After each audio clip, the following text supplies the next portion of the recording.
Alors, je m'appelle Jérôme Henry, je suis coordinateur de cascade donc pour le cinéma et la télévision, coach d'acteur également et conseiller technique police et criminologie pour ce qui concerne les films et les séries policières.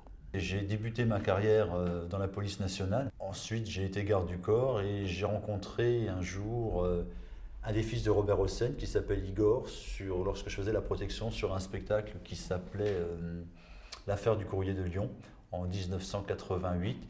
Et sur ce spectacle, il y avait un coordinateur de cascade célèbre qui s'appelait Guy Dirigo. Alors je dis célèbre parce qu'il est décédé aujourd'hui. Et Guy Dirigo m'a été présenté par Igor Hossein. Et à partir de là, on a commencé une carrière au cinéma.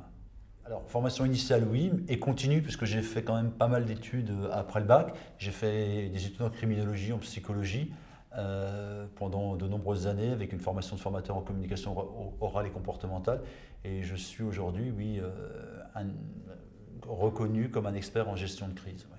Dans le milieu de la cascade, non, je ne travaille pas que pour le cinéma et la télévision. J'ai travaillé pour le théâtre également, où j'ai mis en scène des petites actions théâtrales, et notamment pour le spectacle vivant, qui est pour moi réellement une passion, puisque là, on n'a pas le droit forcément à l'erreur, on ne peut pas couper, clapper, recommencer, etc. Alors aujourd'hui, j'ai un grand projet qui va voir le jour, on va dire, en janvier 2012, donc on est très proche. Ce projet, c'est un spectacle sans lumière que j'ai écrit en 2008 qui s'appelle Contes et légendes du Saulnois. Alors le Saulnois étant une région, un territoire qui se situe dans le département de la Moselle, pour être précis.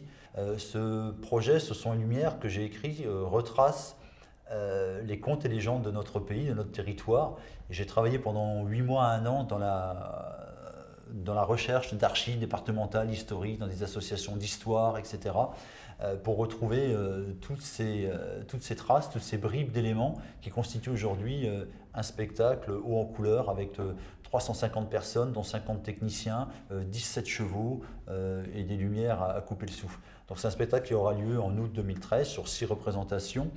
Ce qui a été le plus dur, je le disais, c'est de retrouver toutes ces bribes, toutes ces histoires. Donc j'ai choisi, moi, 12 contes et légendes qui vont former 12 tableaux en fonction de ce que je pouvais y mettre en scène. Donc bien évidemment, en tant qu'ordinateur de cascade, il y aura beaucoup de cascades. Voilà. En tant qu'auteur, scénariste et metteur en scène, je vais intégrer dans ce spectacle énormément de cascades. Donc j'ai fait appel, bien évidemment, à des gens de mon entourage qui sont des professionnels de la cascade, avec qui j'ai travaillé sur de nombreux films et spectacles, entre autres. Et là, on met vraiment un spectacle en scène, vraiment de grosse envergure.